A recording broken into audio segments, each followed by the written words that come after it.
Hello everyone, welcome back to my YouTube channel. आज हम discuss करने वाले हैं गेट 2009 के पेपर को और आज जो हम सेक्शन डिस्कस करेंगे that will be modern algebra. साथ ही साथ ये जो वीडियो है ये है पार्ट 4th 1। तो चलिए स्टार्ट करते हैं आज की वीडियो को।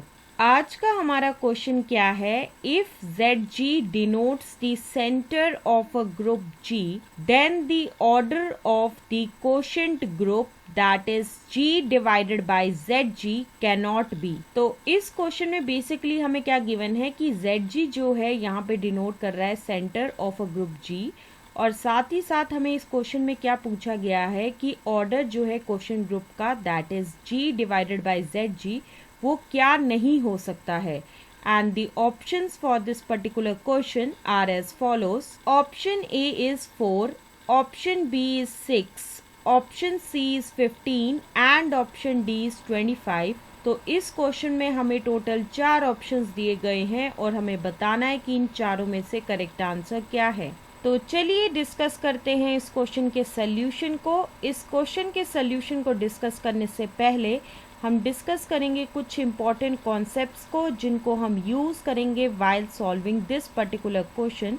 सबसे पहला कॉन्सेप्ट हम जो डिस्कस करेंगे that is centre of a group. अब ये सेंटर ऑफ अ ग्रुप होता क्या है, तो इस केस में क्या है कि हम मान के चलेंगे कि जी जो है वो एक ग्रुप है और साथ ही साथ सेंटर ऑफ अ ग्रुप को जो है हम जर्नली डिनोट करते हैं इस symbol say that is ZG से, और इसे डिफाइन किया गया है कुछ इस तरीके से दैट इज ZG जो है वो एक ऐसा सेट होगा जिसमें एलिमेंट्स कुछ इस तरीके के होंगे जिसमें वो सारे Z बिलोंग करेंगे G के, such that XZ is equal to ZX for all X belongs to G। So this is the definition of centre of a group. Now next we are going to discuss some key points which are related to center of a group. Point number 1 is that ZG जो है वो G के बराबर तभी होगा if and only if G जो होगा वो एक अबिलियन ग्रुप होगा। Point number 2 is that ZG जो है वो हमेशा नॉर्मल सब ग्रुप होगा G का।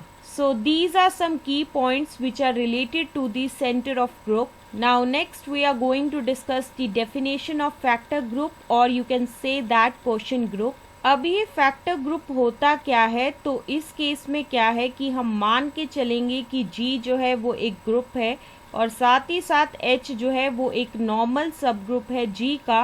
तो इसमें क्या है कि एक सेट होगा that is G divided by H, जिसे कुछ इस तरीके से डिफाइन किया जाएगा दैट इज इसमें एलिमेंट्स कुछ इस तरीके के होंगे that is A into H such that A belongs to G, या इसी सेट को जो है हम ऐसे भी लिख सकते हैं दैट इज इसमें एलिमेंट्स कुछ इस तरीके के होंगे that is H into A such that A belongs to G, और साथ ही साथ ये जो सेट है that is G divided by H ये एक ग्रुप होगा with respect to the operation that is AH into BH is equal to होगा AB इंटू H, या इसी चीज को जो है हम ऐसे भी लिख सकते हैं that is HA into HB is equal to होगा H into AB। So this is the definition of factor group. Now next we are going to discuss some key points which are related to the definition of factor group. Point number 1 is that अगर G divided by ZG जो है वो एक cyclic group है तो उस case में क्या होगा कि G जो है वो एक अबिलियन ग्रुप होगा। पॉइंट नंबर 2 इज दैट अगर G जो है वो एक फाइनाइट ग्रुप है तो इसका क्या मतलब है कि order of G divided by H जो है वो किसके बराबर होगा, that is order of G divided by order of H के बराबर होगा। Now next we are going to discuss some important results. Point number 1 is that अगर order of G जो है वो किसके बराबर है that is P का स्क्वायर, सो उस टाइम पे दो नॉन आइसोमॉर्फिक ग्रुप्स मिलेंगे दैट इज G जो है या तो आइसोमॉर्फिक होगा ZP का होल स्क्वायर या तो G जो है वो आइसोमॉर्फिक होगा ZP क्रॉस ZP के।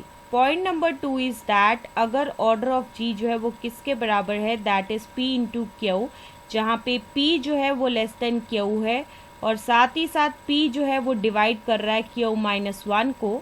तो उस सिचुएशन में क्या होगा कि हमें दो नॉन आइसोमॉर्फिक ग्रुप्स मिलेंगे। दैट इज जी जो है या तो आइसोमॉर्फिक होगा ZpQK के, जो कि एक अबिलियन ग्रुप होगा, या तो जी जो है वो आइसोमॉर्फिक होगा एक नॉन अबिलियन ग्रुप के। पॉइंट नंबर 3 इज दैट अगर ऑर्डर ऑफ जी जो है वो P इंटू क्यू के बराबर है और साथ ही साथ P जो है वो लेस देन क्यू है, लेकिन इस केस में क्या है कि P जो है वो डिवाइड नहीं करेगा Q-1 को, तो उस टाइम पे हमें एक यूनिक नॉन आइसोमॉर्फिक ग्रुप मिलेगा। दैट इज G जो है वो आइसोमॉर्फिक होगा ZpQ के। So these are the important results जिनको हम यूज करेंगे while solving this particular question. अब हम आते हैं आज के हमारे क्वेश्चन की तरफ। जैसा कि आज के क्वेश्चन में हमें क्या गिवन है कि G जो है वो एक ग्रुप है और साथ ही साथ ZG जो है वो सेंटर ऑफ ग्रुप है, और जैसा कि हम जानते हैं कि ZG जो है वो ऑलवेज नॉर्मल सब ग्रुप होगा G का। क्योंकि ZG जो है वो नॉर्मल सब ग्रुप है G का, तो इसका क्या मतलब है कि G डिवाइडेड बाय ZG जो है वो एक डिफाइंड चीज होगी। अब हम इस क्वेश्चन के ऑप्शंस को जो है वो डिस्कस करेंगे वन बाय वन। सबसे पहले जो हम डिस्कस करेंगे दैट इज ऑप्शन ए के बारे में। ऑप्शन ए में क्या है कि हम मान के चलेंगे कि order of G divided by ZG जो है वो 4 के बराबर है, विच इज फर्दर किसके इक्वल होगा, दैट इज 2 का होल स्क्वायर। तो इसका क्या मतलब है कि G डिवाइडेड बाय ZG जो है या तो वो आइसोमॉर्फिक होगा Z ऑफ 2 का whole square, which is isomorphic होगा Z4 के, जो कि एक साइक्लिक ग्रुप है, या तो G डिवाइडेड बाय ZG जो है वो आइसोमॉर्फिक होगा Z2 क्रॉस Z2 के, जो कि एक नॉन साइक्लिक ग्रुप है। सो इस पूरी डिस्कशन से हम ये कॉन्क्लूड कर सकते हैं कि order of G divided by ZG जो है वो 4 के बराबर पॉसिबल हो सकता है।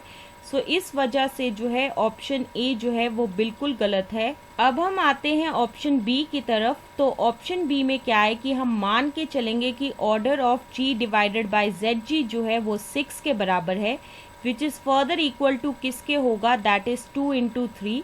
तो इसका क्या मतलब है कि G डिवाइडेड बाय ZG जो है या तो वो आइसोमॉर्फिक होगा Z6 के, जो कि एक अबिलियन ग्रुप है, या तो ये जो है G डिवाइडेड बाय ZG जो है वो आइसोमॉर्फिक होगा S3 के, जो कि एक नॉन अबिलियन ग्रुप है। सो इस पूरी डिस्कशन से हम ये कॉन्क्लूड कर सकते हैं कि order of G divided by ZG equal to 6 जो है वो पॉसिबल है।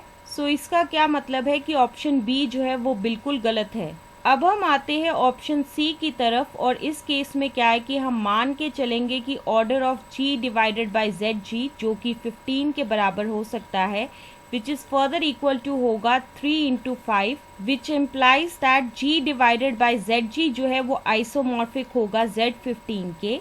तो इसका क्या मतलब है कि अगर G डिवाइडेड बाय ZG जो है वो आइसोमॉर्फिक है Z15 के, सो उससे हमें क्या मिलेगा कि G जो है वो एक अबिलियन ग्रुप है, and which further implies that ZG जो है वो किसके बराबर होगा, G के बराबर होगा। So which further implies that order of G divided by ZG जो है वो किसके बराबर होगा, that is order of G divided by order of ZG, which is further equal to होगा order of G divided by order of G, जो कि किसके बराबर होगा, 1 के बराबर होगा।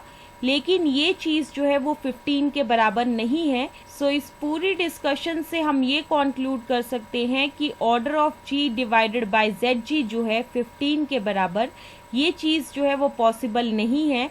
सो इसी वजह से जो है ऑप्शन सी जो है वो बिल्कुल सही है।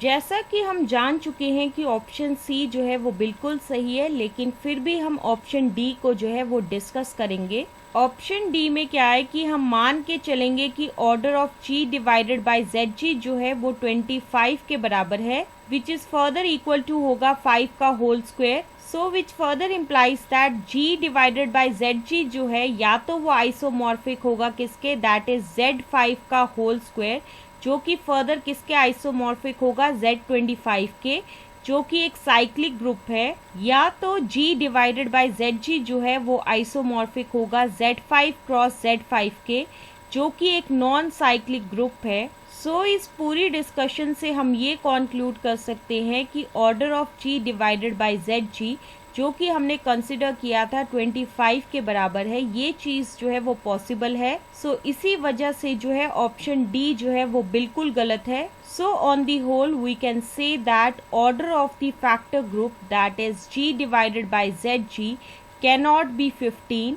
इसी वजह से जो है ऑप्शन सी जो है वो बिल्कुल सही है। So that's why option C will be the answer of this particular question. So this is the explanation to this particular question, and with the explanation of this question, this is the end of this video. Stay tuned for the next video.